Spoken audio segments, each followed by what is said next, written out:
بھرے بازار میں ہاتھ اس نے لگایا اور تماشا میرا بن گیا۔ نیت کسی کی خراب اور لباس میں میرے مسئلہ ہے، بری نظریں ان کی اور چال میری خراب ہے۔ میرے انکار پر مجھے جلا دینا کیا صحیح تھا؟ کیا حق مانگنے پر شادیاں کرا دی جاتی ہیں؟ اس کو چھوڑنے کے فیصلے پہ مجھے کیوں کہیں کا نہیں چھوڑا گیا؟ کیا کھانا کھانا سونے کی دعوت دینا ہوتا ہے؟ اخلاقاً مسکرانے میں کیا اشارہ ہوتا ہے؟ میری خوش مزاجی میں کیا احترام نہیں پیغام تھا؟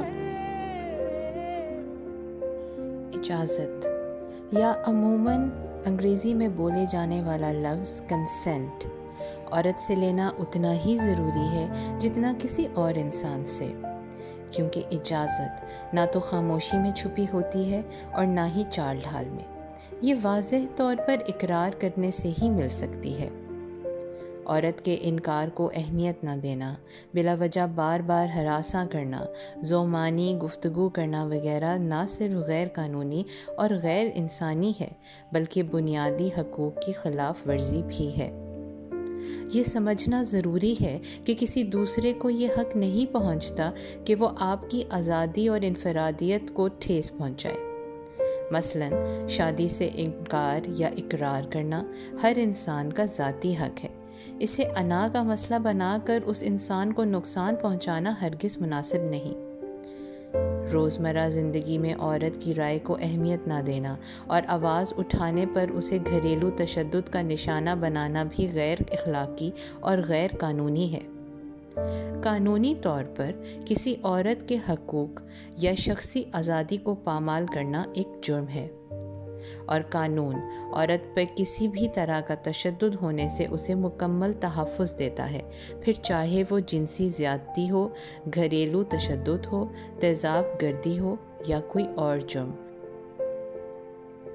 یہاں یہ جاننا بھی ضروری ہے کہ آئین پاکستان کے تحت ہمارے ملک میں رہنے والے ہر شہری کو مکمل برابری حاصل ہے، اور کیوں نہ ہو۔ ہمارے عظیم رہنما قائد اعظم نے بھی تو فرمایا ہے کہ کوئی بھی قوم اس وقت تک ترقی نہیں کر سکتی جب تک اس قوم کی خواتین مردوں کے شانہ بشانہ کام نہیں کریں گی۔ آپ کو یہ بتانا بھی ضروری ہے کہ ہمارا ملک پاکستان UN چارٹر کا رکن ہے، جس کا بنیادی مقصد عورتوں کو معاشرے میں وہ عزت اور مقام دلوانا ہے جو ان کا پیدائشی حق ہے۔ لہٰذا ایک خوشحال معاشرے کے لیے یہ ضروری ہے کہ ہم خواتین کے فیصلوں کو وہ اہمیت دیں جس کی وہ حقدار ہیں۔ جو آزادی اور حقوق ہمارا دین اور آئین ایک آزاد انسان کو دیتا ہے، وہ خواتین کو دی جائے اور ان کی رائے، سوچ اور انفرادیت کا مکمل احترام کیا جائے۔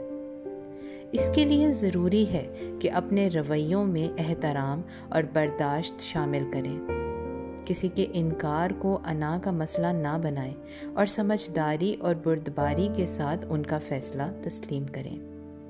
یاد رکھیں کہ نا کا مطلب صرف نا ہے، انا نہیں، اور نا کہنے کا حق ہر انسان کے پاس ہے، چاہے وہ مرد ہو یا عورت، کیونکہ دھونس اور زبردستی میں کروایا جانے والا کوئی بھی فیصلہ آپ کو کٹہرے میں کھڑا کر سکتا ہے۔